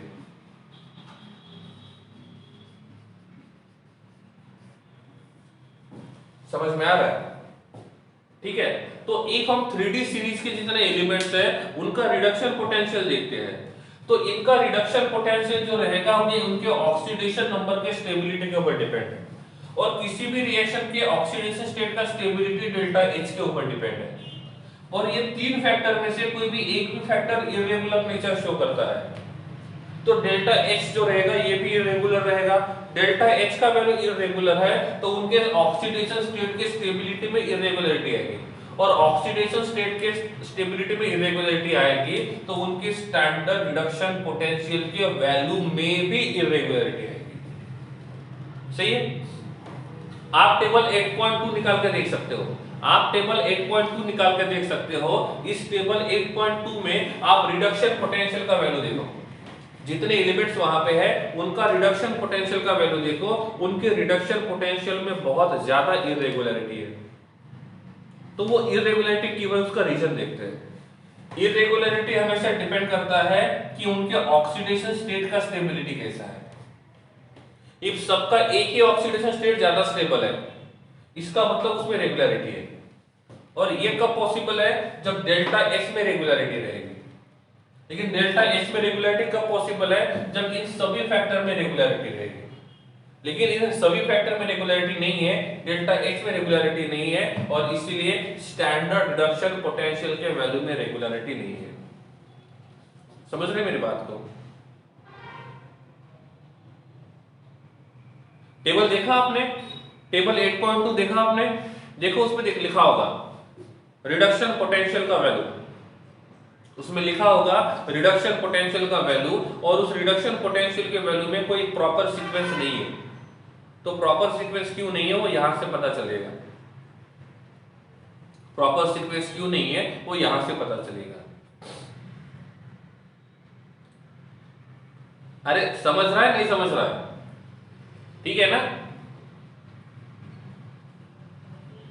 ठीक है। अब देखो ये जो हमने पढ़ा ये आपको टेक्स्ट बुक में मिलेगा कहां पे? टेक्स्ट बुक में कभी कभी लिखा है स्टेबिलिटी ऑफ, या तो standard reduction potential of metal से मेटल +2 लिखा है, कभी मेटल +2 से मेटल +3, या तो कहीं पे लिखा होगा मेटल से मेटल +3। तो इनका जो ट्रेंड दिया हुआ है ना उस ट्रेंड को हम यहां पे पढ़ रहे हैं।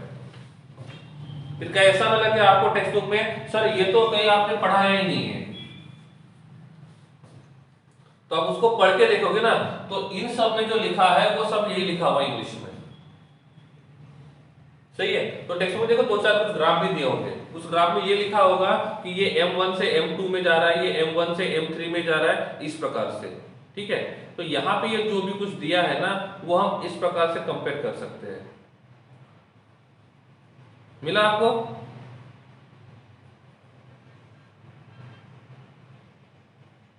देखो 8.3.6 में दिया हुआ है ट्रेंड्स इन मेटल +3 से लेकर +2 है। उसके ऊपर टेबल 8.4 दिया हुआ है जिसमें उनके हाइड्रेशन एंथैल्पी दिया हुआ है, डेल्टा H1 दिया हुआ है, डेल्टा H1, उसके बाद एंथैल्पी ऑफ एटोमाइजेशन भी दिया होगा। ठीक है, तो इस प्रकार से उन्होंने दिया हुआ है। ठीक है, उसके पहले 8.3.5 में आप देख सकते हो मेटल +3 से मेटल के लिए रिडक्शन पोटेंशियल दिया हुआ है।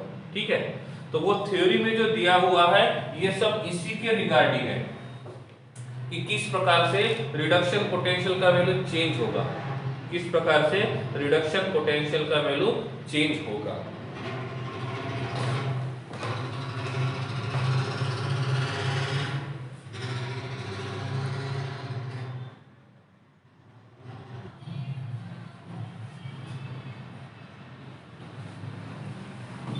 तो ये था रिडक्शन पोटेंशियल के बारे में कि रिडक्शन पोटेंशियल जो रहेगा वो किस प्रकार से किस फैक्टर के ऊपर डिपेंड हो सकता है और हमें कैसे पता चलेगा कि रिडक्शन पोटेंशियल को फाइंड कैसे करते हैं।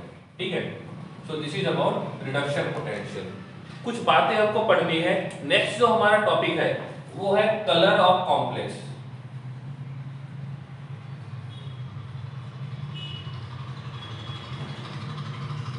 क्या इसके बारे में पढ़ चुके हैं? कलर ऑफ कॉम्प्लेक्स के बारे में क्या हम कलर ऑफ कॉम्प्लेक्स के बारे में पढ़ चुके हैं? किसमें?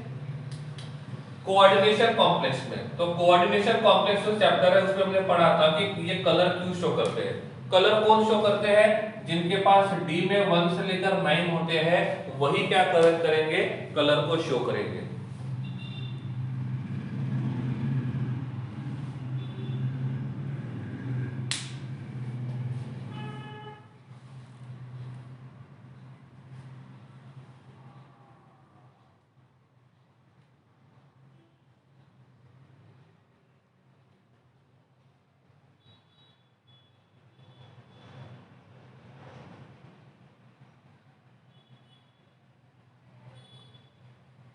ठीक है, तो कलर कौन शो करेंगे? जिनमें डी के पास इलेक्ट्रॉन्स कितने रहेंगे? 1 से लेकर 9, तो ही वो कलर शो करेंगे, अदरवाइज यहाँ पे वो कलर को शो नहीं करेंगे।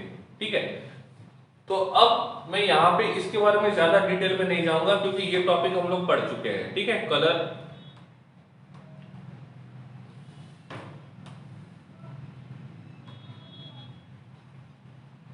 ओके। नेक्स्ट वाला जो टॉपिक आता है उसको बोलते हैं मैग्नेटिक प्रॉपर्टी। मैग्नेटिक प्रॉपर्टी में मैंने आपको दो बातें पढ़ ली थी, एक को बोला था हमने पैरामैग्नेटिक और दूसरे को हमने बोला था डायमैग्नेटिक। पैरामैग्नेटिक का मतलब होता है अनपेड इलेक्ट्रॉन्स नहीं रहेंगे या अनपेड इलेक्ट्रॉन्स रहेंगे।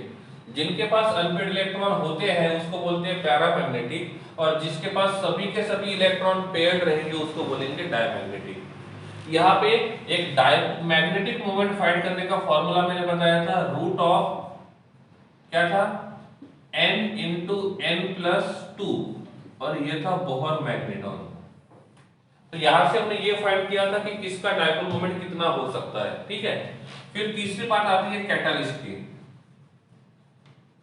मैंने आपको स्टार्टिंग में बोला था ये कैटालिस्ट का काम क्यों करते हैं। कैटालिस्ट का काम करने का रीजन क्या है? ये जो होते हैं ये वेरियस ऑक्सीडेशन नंबर शो करते हैं, और वेरियस ऑक्सीडेशन नंबर शो करने के वजह से ये कैटालिस्ट का काम कर सकते हैं। अब बात आती है कैटालिस्ट होता क्या है और काम कैसे करता है। बात आती है कैटालिस्ट होता क्या है और काम कैसे करता है। ये हम सरफेस केमिस्ट्री में पढ़ चुके हैं। कहां पे पढ़ चुके थे? सरफेस केमिस्ट्री में, इसलिए यहां पे हम नहीं देखेंगे। फोर्थ वाला हमने सॉलिड में पढ़ा था, दो टाइप। एक को बोला था मैंने इंटरस्टिशियल सॉलिड, और एक को मैंने बोला था सब्स्टिट्यूशनल सॉलिड। क्या दोनों बातें पता है? एक को मैंने बोला था इंटरस्टिशियल सॉलिड और दूसरे को मैंने बोला था सब्स्टिट्यूशनल सॉलिड। इंटरस्टिशियल सॉलिड का मतलब क्या होता है? जब सॉलिड के पार्टिकल फ्री स्पेस में आके बैठ जाते हैं तो उसको बोलते हैं इंटरस्टिशियल। और किसी पार्टिकल को रिप्लेस करके वहां पे हम नया पार्टिकल लगाते हैं तो उसको बोलते हैं हम लोग सब्स्टिट्यूशनल। इसका बोलते हैं सब्स्टिट्यूशनल। ठीक है, तो इस प्रकार से हम यहाँ पे इन टॉपिक्स को देख सकते हैं जो ऑलरेडी हमने पढ़े हैं, और इसीलिए मैं इनकी तरफ अब ज्यादा ध्यान नहीं बताऊंगा। ठीक है, नेक्स्ट थिंग, जितने भी ये डी ब्लॉक के एलिमेंट्स हैं उनका स्टेबल ऑक्सीडेशन स्टेट जो है वो कौन सा है? +2। कितना है? +2। इफ हम इन मेटल का रिएक्शन हैलोजन के साथ बनाते हैं, मेटल का रिएक्शन हैलोजन के साथ करते हैं तो क्या करेंगे? ये मेटल हैलाइड बनाएंगे। क्या बनाएंगे? Metal halide. अब मैंने यहां पे जो n का वैल्यू लिखा है वो n का वैल्यू कितना हो सकता है? ये n का वैल्यू कितना हो सकता है? 1 हो सकता है, 2 हो सकता है, 3 हो सकता है, 10 हो सकता है, 20 हो सकता है।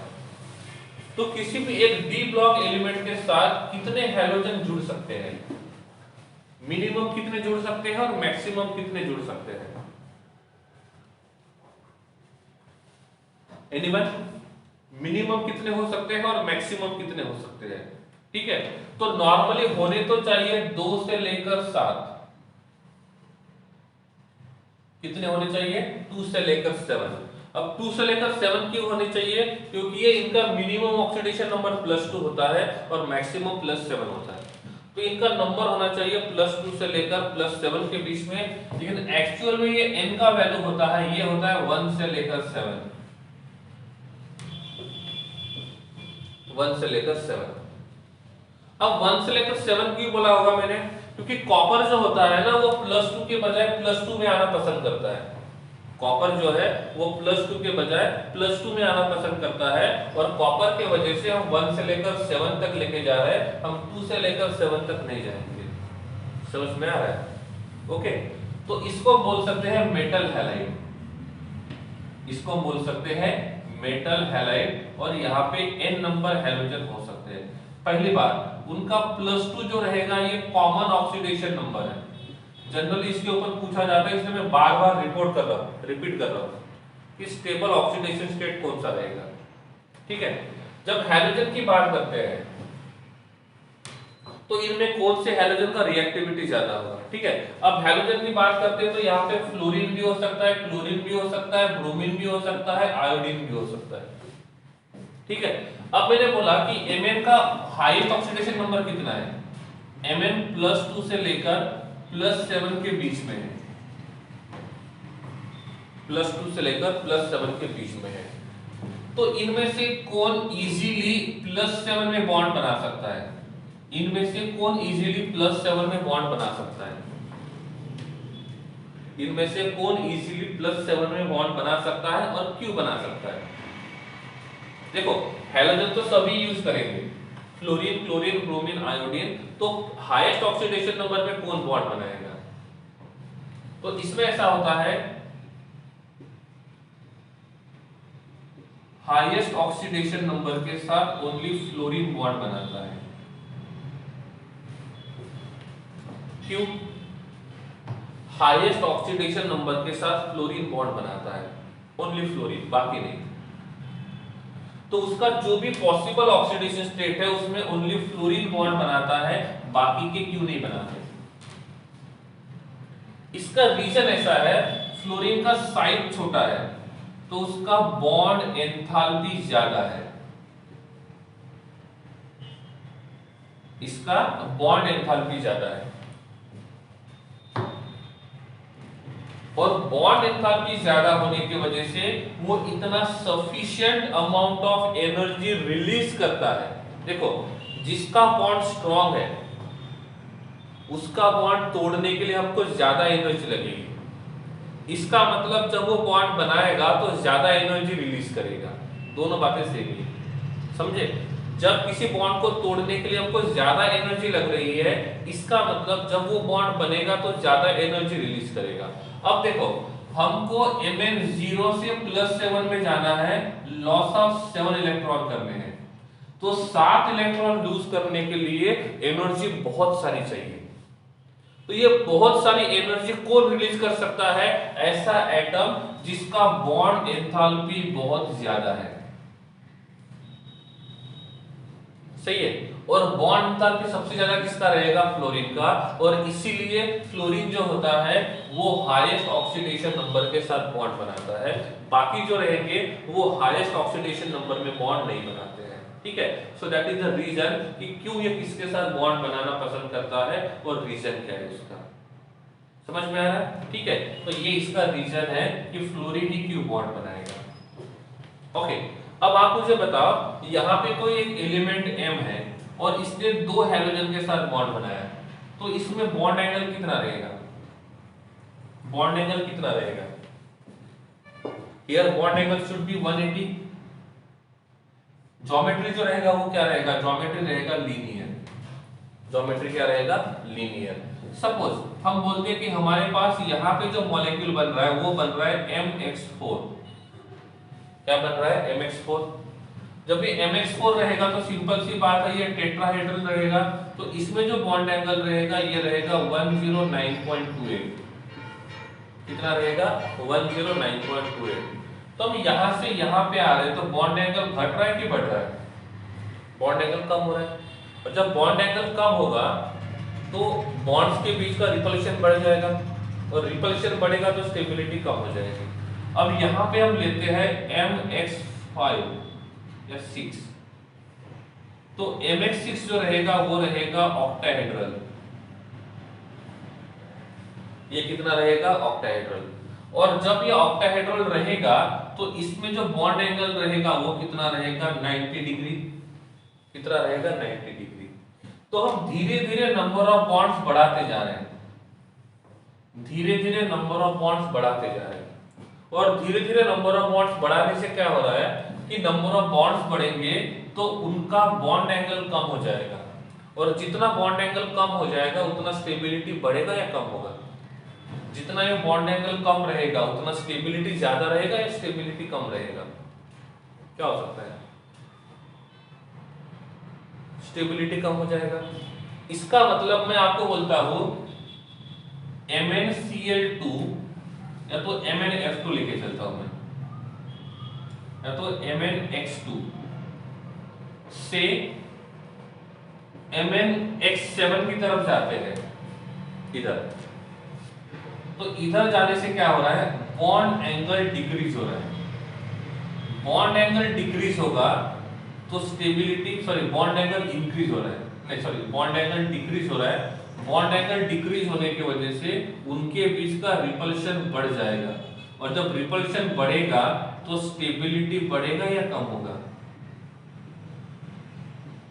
स्टेबिलिटी कम होगा। सही है? क्लियर है ना? तो ये बात हम देख रहे हैं, एक एग्जांपल लेके चल रहे हैं। तो MnX2 से MnX7 की तरफ जा रहे हैं, बॉन्ड एंगल कम हो रहा है, रिपल्शन बढ़ेगा, स्टेबिलिटी कम होगा। और इसीलिए ऐसा होता है कि Mn जो है MnX7 के फॉर्म में नेचर में हमको नहीं मिलता है।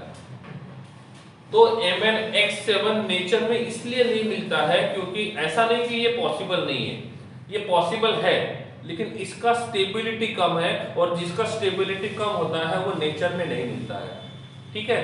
तो अब समझ में आ रहा है कि MnX7 जो है ये पॉसिबल तो है, लेकिन पॉसिबल होने के बाद भी वो नेचर में क्यों नहीं मिल रहा है? क्यों नहीं मिल रहा है? क्यों? क्योंकि हम यहाँ से यहाँ पे जाते हैं तो रिपल्शन बढ़ता है, और रिपल्शन बढ़ाने की वजह से स्टेबिलिटी कम हो रहा है। आप टेक्स्ट बुक में देखोगे तो हैलाइड्स का एक टेबल दिया हुआ है। उन हैलाइड्स के टेबल में दिया हुआ है कि वो कौन से इसमें पॉसिबल है और किसमें पॉसिबल नहीं है। तो आप उसमें देखना MnX7, MnX6 या MnX5, ये तीनों के तीनों पॉसिबल नहीं है। कौन से पॉसिबल नहीं है? MnX5, MnX6 और MnX7, ये तीनों पॉसिबल नहीं है। तीनों पॉसिबल इसलिए नहीं है क्योंकि वो हाईली अनस्टेबल है, और हाईली अनस्टेबल रहेंगे इसलिए नेचर में नहीं मिलेंगे। फिर आपके मन में क्वेश्चन आएगा कि सर ये MnX6 पॉसिबल नहीं है, तो CrX6 कैसे पॉसिबल है? ये भी मन में आ सकता है। तो इफ ऐसा हो रहा है ये MnX6 पॉसिबल नहीं है तो CrX6 कैसे पॉसिबल है? आप इसको ढूंढोगे तो क्या होगा? क्या होगा? हम Mn को और Cr के साइज को देखते हैं तो किसका साइज छोटा है? किसका साइज छोटा है? यहाँ पे Cr का साइज बड़ा है और Mn का साइज छोटा है। अब आप बताओ मुझे, यहाँ पे छोटा एटम है और छोटे एटम ने 6 बॉन्ड बना दिए, यहाँ पे बड़ा एटम है, सेंट्रल एटम की बात करता हूँ, और इसने यहाँ पे 6 बॉन्ड बना दिए। तो छोटा सेंट्रल एटम जब छोटा होता है, चलो इसको मैं आपको बता सकता हूँ किससे, एक मिनट, इसको हम देख सकते हैं एग्जांपल से। हाँ, XXN इंटर हैलोजन कंपाउंड, ये पी ब्लॉक में देखा था हमने इंटर हैलोजन कंपाउंड। तो इंटर हैलोजन कंपाउंड में यहां पे भी हैलोजन है, यहां पे भी हैलोजन है, ये सेंट्रल हैलोजन है, ये बॉन्डेड हैलोजन है। तो इसमें मैंने आपको बोला था हमारे पास दो पॉसिबिलिटी है, FI5 या तो IF5, इसको मैं बोलता हूं X और इसको मैं बोलता हूं Y, which is possible, which is possible stability के हिसाब से, विच इज पॉसिबल Y। क्यों? क्योंकि इसमें क्या हो रहा है, सेंट्रल एटम छोटा है, तो होगा ऐसे, सेंट्रल छोटा रहेगा और ऐसे एटम जब यहाँ पे चिपक जाएंगे तो इन एटम्स के बीच में रिपल्शन बढ़ेगा तो उनका स्टेबिलिटी कम होगा। लेकिन इसमें ऐसा है, सेंट्रल एटम बड़ा है और अटैच्ड एटम छोटे हैं तो इनके बीच में रिपल्शन नहीं होगा। तो ये तो मान सकते हैं ना कि सेंट्रल एटम का साइज जितना छोटा होता है उतना रिपल्शन बढ़ता है। तो हम यहां पे भी कंपेयर कर सकते हैं कि सेंट्रल एटम का साइज जब छोटा हो जाएगा तो उनके बॉन्डेड एटम्स के बीच में रिपल्शन बढ़ेगा, और जब बॉन्डेड एटम्स के बीच में रिपल्शन बढ़ेगा तो उसका स्टेबिलिटी कम होगा। इसलिए आप देख सकते हो CrX5 पॉसिबल है लेकिन FeX5 पॉसिबल नहीं है, FeX5 पॉसिबल नहीं है। तो इसका रीजन ये है, क्यों? क्योंकि हम यहां से इधर जा रहे हैं तो साइज थोड़ा सा कम हो रहा है, और जब साइज कम हो जाएगा तो यहाँ पे क्या होगा, ये सेंट्रल एटम का साइज कम होने की वजह से जो बॉन्डेड एटम्स है उनके बीच में रिपल्शन बढ़ जाएगा, और उनके बीच में रिपल्शन बढ़ने की वजह से ये इस प्रकार का नेचर यहाँ पे क्या करते हैं, शो करते हैं। Did you get my point? मेरी बात आपको समझ में आ रही है या नहीं आ रही है? ठीक है, तो नॉर्मली तो हमने देखा था कि कौन किस में स्टेबल रहेगा। ठीक है, अब मैं आपको ये बोल रहा हूं कि इफ हम +7 तक बॉन्ड बनाते हैं तो फिर ये प्लस मतलब MnX5, MnX4 और MnX7 पॉसिबल क्यों नहीं है? क्यों? क्योंकि इनमें रिपल्शन बढ़ता है। फिर आप बोलोगे सर MnX6 पॉसिबल नहीं है लेकिन CrX6 पॉसिबल है, तो इसके स्टेबिलिटी को आप इंटर हैलोजन के स्टेबिलिटी से कंपेयर करके आप उनको एक्सप्लेन कर सकते हो, आप उनको एक्सप्लेन कर सकते हो। जस्ट अ मिनट,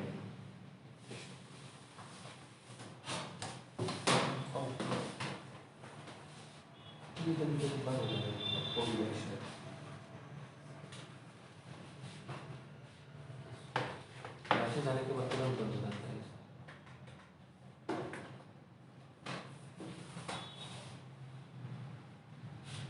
शुरू है बात क्या?